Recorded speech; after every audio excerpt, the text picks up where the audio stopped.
Hey guys, Marissa at kitchentablestamper.com. Maybe you caught our little video yesterday on YouTube or our game in the Kitchen Table Stamper Craft Social. We did this 2-for-1 card. It's a cool trick with designer series paper. You start with 3.5 by 4. And you mark down on one side at 1 1/4 and on the other side at 2 1/4, and then you cut your designer series paper and it makes 2 cards. You see that?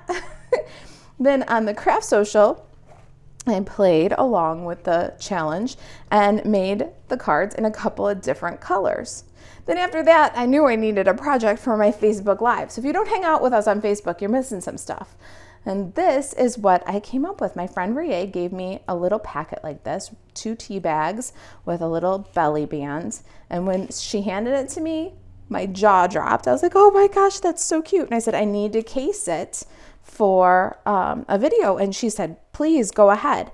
So the cards I made yesterday plus Rie's inspiration equals this adorable treat. I've got lemon ginger tea. It's one of my favorites and I love the color. And we're gonna do a matching packet for each of the variations of the card. So here's this with the crushed curry stripe. We did this one on Facebook Live today with the sweet sorbet floral. And now to complete the set, we're gonna do a starry sky version to match this 2-for card. I love the 2-for card because you cut the paper in half on the diagonal and you don't end up with any crazy diagonal scraps. But when you cut the 6x6 paper, to get the 3.5 by 4, you're gonna have lots of scraps. So you need a treat to coordinate, and I'm here to help you. I got 2 tea bags and 2 strips of paper. My basic black is 1 1/4 by 6, and my designer series paper is 7/8 by 6. Now I like to do belly bands in a pretty specific way. So let me show you and I'll tell you a little bit about why I do it that way as we go. I'm gonna lay my tea on the black cardstock and fold up from the back and then kind of square everything up before you burnish the sides a bit. Now when you do this, you want to make sure that it's not so tight that you can't pull this out and it's not so loose that when you hold the band, it falls out. So be careful as you're pulling the sides up here. Now then I take my treat out and I like to do tear and tape to secure this. So I'll fold one side in, put the tear and tape on the outside, fold one side out, put the tear and tape on the inside. When you bring these two together, you're gonna get kind of a double seal, which will hold this nice and tight. Remove the adhesive liner, use my take your pick tool, and then put the tea back in the belly band. So stack those guys up, slide it in, don't glue it to your treat, and then the one with the adhesive on the outside, so the adhesive is up. Then we bring down the one with the adhesive on the inside, so the adhesive is down, and you get kind of a double seal. Not too tight. You want to make sure that it'll slide easily but not fall off. Then I like to bring my designer series paper as a second layer. And the reason for that is because if you glue these two pieces together and then bend it around the tea, what'll happen is you'll get a gap, kind of a gaping edge where the designer series paper buckles away from the cardstock when you fold. Sometimes it just doesn't look very tidy. So I'm gonna do the same procedure, wrap from the back to the front, overlapping, and my decorations are big enough to cover these seams, so I'm not even thinking about them. If you were going to do this treat with something that wouldn't cover those seams, then you might want to make sure that they line up a little bit closer to be covered by a narrow item, or that they came all the way off the side so that you just had one seam running down the side if you couldn't cover it with your decoration. But we can, so we're going straight to the middle, nice and easy. Then I'll take my liquid glue and just scribble all the way along my band and then put my tea back in and wrap it around. And as I wrap it around, I'll burnish that liquid glue and really adhere this designer series paper with no gaps and no bulge around that corner. Sometimes the designer series paper will stretch away from the cardstock when you fold it, and we don't want that. All right, when you've got a very secure adhesion there, you're all set to go. Not too tight and not too loose. Let's slide that aside for a minute and do some stamping. We're using the cup of tea bundle. It's a new one from the Stampin' Up annual catalog. You can bundle the 20-piece photopolymer stamp set with the cup of tea dies and save 10% on the 2 products. I highly recommend it because when you stamp and cut these out, mix and match the leaf elements and the florals, you really get some cute some cute little montages. I love the lemon in this set. It's adorable. All right, we're gonna stamp our teacup in Memento ink. We'll stamp that in the bottom on basic white. And then our leafy sprig with garden green.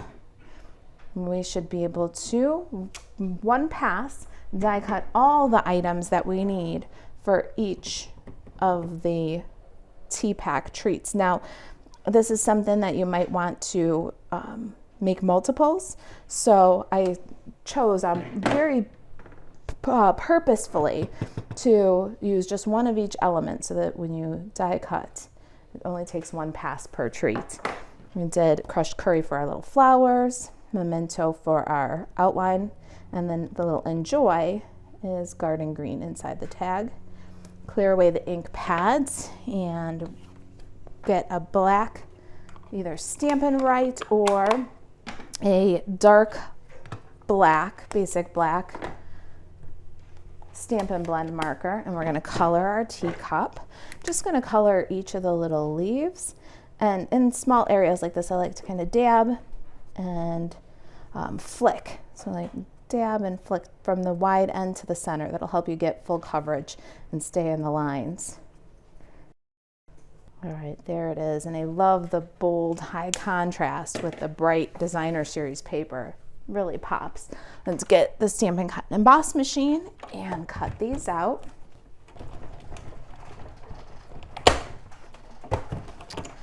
All right, there we are. Now, this little guy, we only need 1. Got the little flower tag, and the flower is optional if you want to use it. I'll show you in the treat in just a minute. It's very close to our daisy, but I think it's a cute way to top the tag.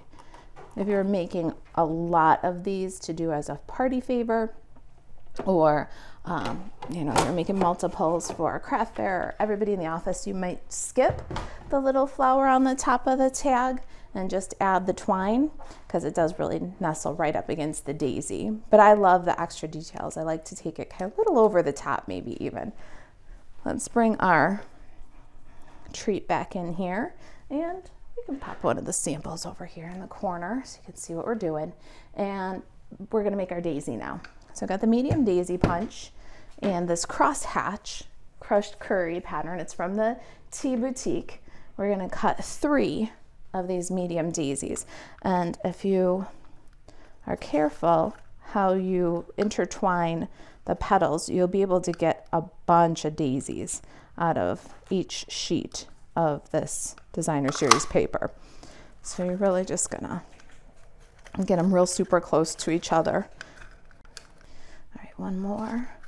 And again, we're looking for that really best placement. I think we could get another daisy or 2 still out of this scrap. So I'll set that one aside. Got at least 1 more daisy there. I love how you can get them real close and then alternate the petals so that you can get more from a sheet. Let's roll the petals to make our dimensional flower. You're going to take the first one and roll those petals away from you, away from the pattern that you want to show. The other 2 you're going to roll up so that the petals go up toward the pattern that you want to show. Be very gentle when you do it. You don't want to pluck the petals off. They come away pretty easy, especially on Designer Series paper. So away or down, and then these 2 are up. Liquid glue to assemble this is what I find is best, and just a dab in the center. And then rotate your petals so that you've got petal, petal, gap. And if you find that you've got petal, petal, gap on one side of your flower and petal, petal, petal on the other side, it's because you're off center and you just need to slide and line up your center better. All right, then another dab of glue, and this third flower will fill that gap. So now you've got all 3 rows of flower punch showing. I did a button. It's just a black button. I buy a bulk bag sometimes from the craft stores, and I threaded it with a little bit of linen thread. It's on a mini glue dot. Put that in the center. I love that for the treat. I did it on the card also. Now for the card, if you're mailing the card, you might want to do a die cut paper button or punch a little circle and run a pattern on it with one of your embossing folders, so that's a little bit more mail friendly. But if you're going to hand deliver, or if you're going to put it in a package, the button's a really nice touch. Let's look at the tag, and this is where we're a little crazy with the details, but I love it. We're going to do a big loopy bow of linen thread, and we're going to make kind of a linen thread mini glue dot sandwich. So I got my big loopy bow. I don't know, I like the way it curls and kind of goes a little wild. And I'll cut away from the spool and grab those mini glue dots again. I'm going to put the twine on a mini glue dot. You can still do a little adjusting at this point if you need to, but once it's sandwiched, you're going to have those size loops. Then we're going to take the flower on a dot. You can pick up the flower and add it so that it sandwiches the twine in between 2 glue dots, and you just bring that to the top of your tag. It's a cute little tag topper, awesome extra detail. Now if your tails are too long, give them a trim. I don't know, I might have just cut them too short. There's no such thing as too long tails. I love how they curl and kind of go everywhere.